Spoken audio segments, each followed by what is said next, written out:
An advisor to the operator, the crippled Fukushima Daiichi, has called on the company to do more to make sure the decommissioning work is done safely.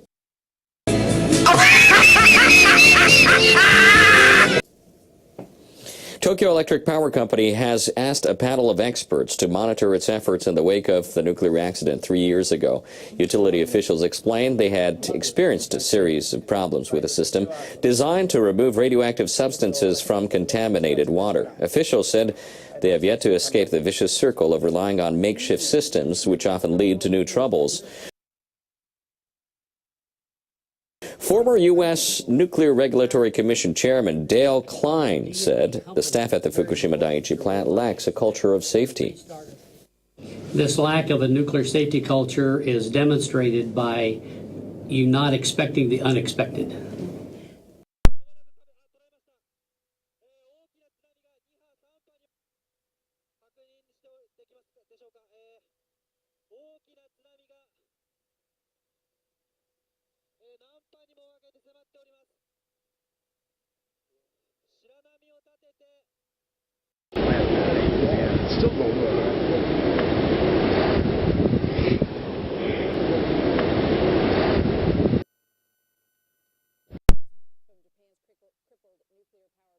Japan's nuclear crisis has called the entire future of the industry into question. German Chancellor Angela Merkel says the country will provisionally shut down 7 nuclear power plants.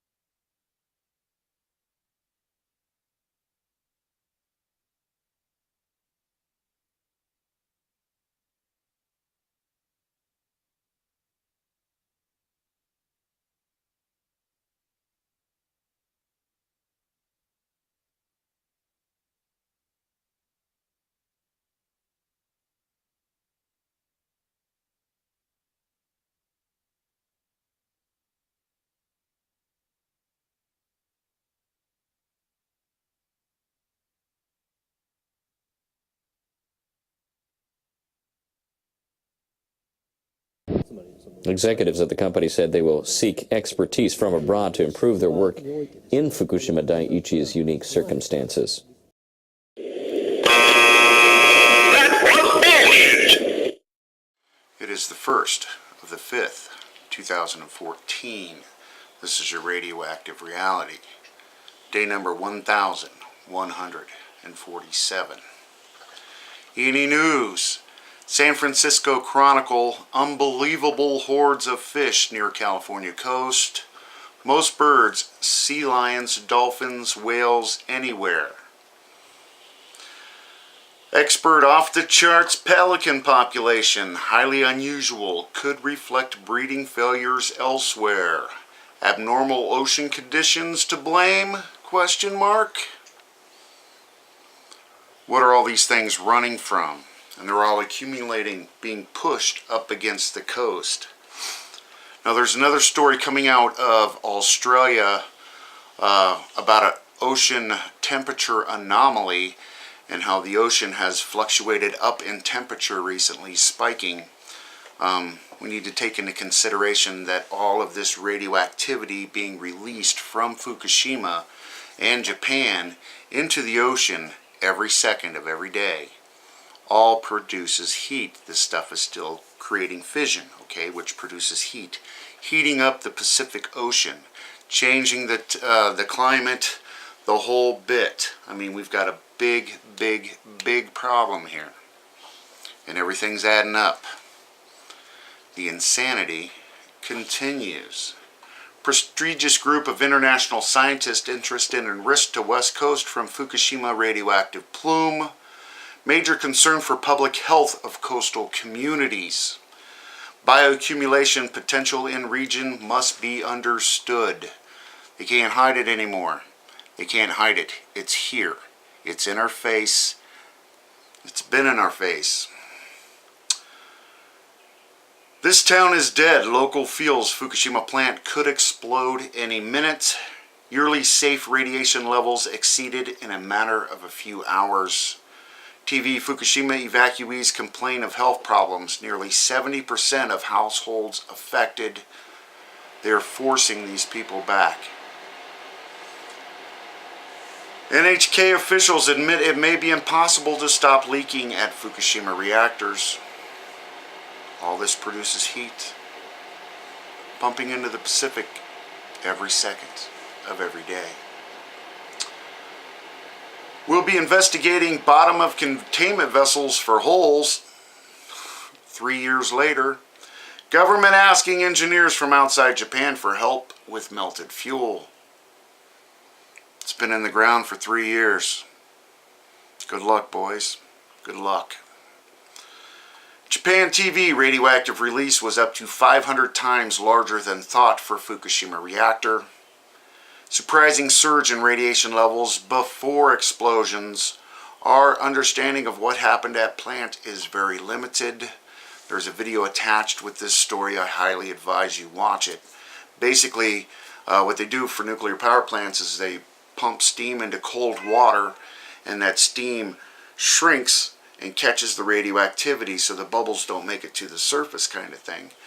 Well, at Fukushima, that water was hot, and then when they raised the temperature of this water and produced the steam, it just bubbled right up to the surface, which released a lot more radiation.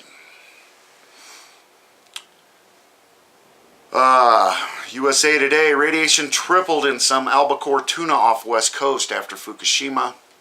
Bioaccumulating in bones, not only in flesh. Additional exposures to plume could further increase radiation levels. NOAA funded study to expand after significant findings.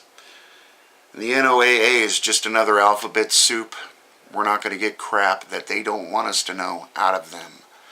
The tricky thing about this story is albacore tuna is such a small percentage of the tuna you get caught and we consume every year. Only like 5% of the total catch.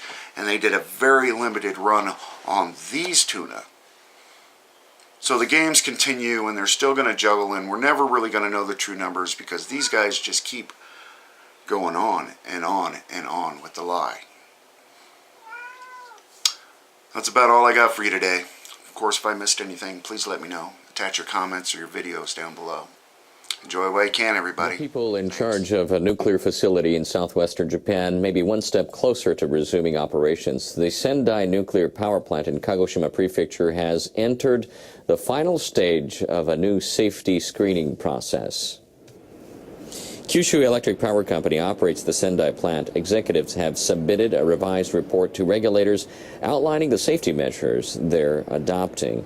They include raising the maximum possible level of tremors and tsunami from earthquakes. All of Japan's 48 commercial reactors have been offline. The utilities that operate them must pass new safety standards.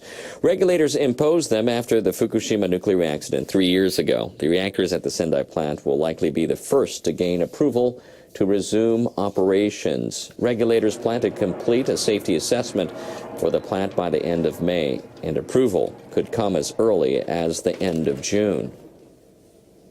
We want to try our best to resume operations by the summer. But there's still more that needs to be done. Work to reinforce the facility against tsunami has yet to be completed, and regulators still need to perform on-site inspections. The operator must also gain the consent of local government leaders to get the plant running again.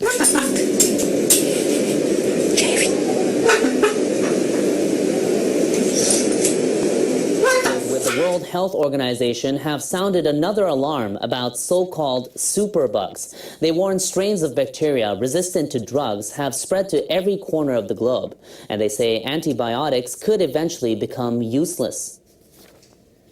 Researchers analyzed data on 7 kinds of bacteria submitted by authorities from 114 countries. Their report highlighted the dangers to hospital patients. It says in parts of the Americas, up to 90% of a kind of staph infection are resistant to one class of drugs. And it says antibiotics for the bacteria that causes pneumonia proved ineffective in more than half of patients in many African countries. The researchers are calling on public health officials to develop common approaches and to share information on resistance. They say health professionals must find new ways to treat infected patients.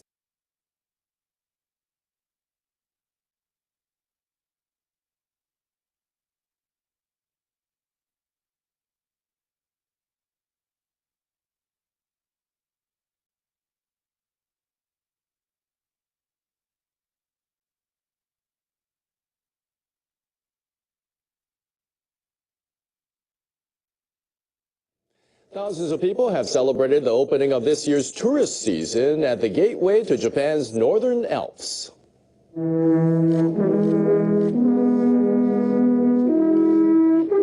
Some 3,000 people were at the opening event to wish for the safe arrival of as many visitors as possible. Shinto priests offered a ritual prayer. Kamikochi sits on a plateau about 1,500 meters above sea level. It attracts around 1.5 million visitors annually. This year's first tourists caught a glimpse of snow on the Hotaka mountain range. Others got creative on the riverbank, capturing the scene in their own unique way. It's so beautiful, and the air is so clean here. There's not much snow left, so I'm looking forward to some mountaineering. A local community leader says he hopes plenty of tourists will visit the area to savor the beautiful alpine environment. The 2020 Tokyo Olympic Games are just 6 years away, and the Japanese Olympic Committee is already making preparations for the event. An athlete training program is set to launch earlier than usual as part of efforts to win more medals for the host country. In the past, the JOC has started athlete training just after the end of the Games to allow 4 years of preparations for the next Olympics. For 2020, Japan has set a target of getting the third most gold medals of any country, or 20 to 33 top prizes. Another goal is for at least one Japanese athlete to place in the top 8 in every sport. The JOC will officially launch the project on May 8th.